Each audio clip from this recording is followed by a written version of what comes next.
The saying that looks can be deceiving definitely applies to this field. Because what looks like a football training session on a U.S. college campus certainly doesn't sound like one. Technically, that's where the ball stops. This practice is taking place about 15,000 kilometers away in a Melbourne suburb. And the guys under the pads have never actually played an official U.S. football game. I think the first time I was sort of exposed to it was up at my nana's one year. I watched a game, I think New York Giants were playing. Didn't really understand it then. Most of these athletes have grown up playing Australian rules football, or AFL, a fast-paced game that includes a lot of kicking. 3 kicks each, 3 swap out. After a successful AFL career, Nathan Chapman tried to transfer his kicking skills to the NFL. He came home without a contract, but the experience gave him an idea. I'd made plenty of contacts over in the US and really called on those networks and suggested, hey, listen, if I teach other guys, and there's plenty of guys here who can kick, if I teach them and get them to a level that you'll want to see them, will you pick the phone up and take a call? And they said yes. I thought, oh, let's go.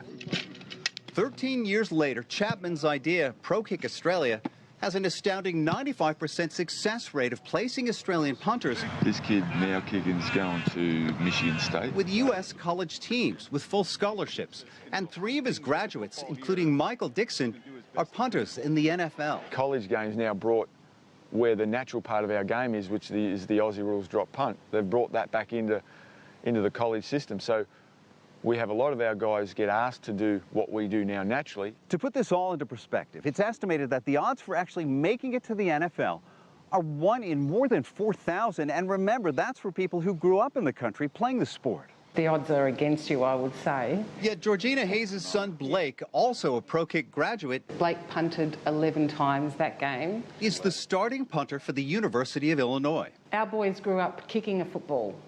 The Americans grew up throwing the football. So, yeah, I'm still amazed. Takes it and... After more than 8 successful seasons with the Richmond Tigers, 27-year-old Ben Griffiths decided to try a new sport. The opportunity that comes with playing college and being able to study at the same time was really, really a big draw card. Griffiths plans to attend the University of Southern California on a full athletic scholarship. And really, this is an educational program under the ruse of kicking a football. The football gets the publicity. Why we do it is because we want guys educated. And the reputation of Chapman's program means that most U.S. college football coaches who are now willing to offer scholarships to his athletes do so without making the trip to actually see them kick in person. Greg Navarro, CGTN, Melbourne.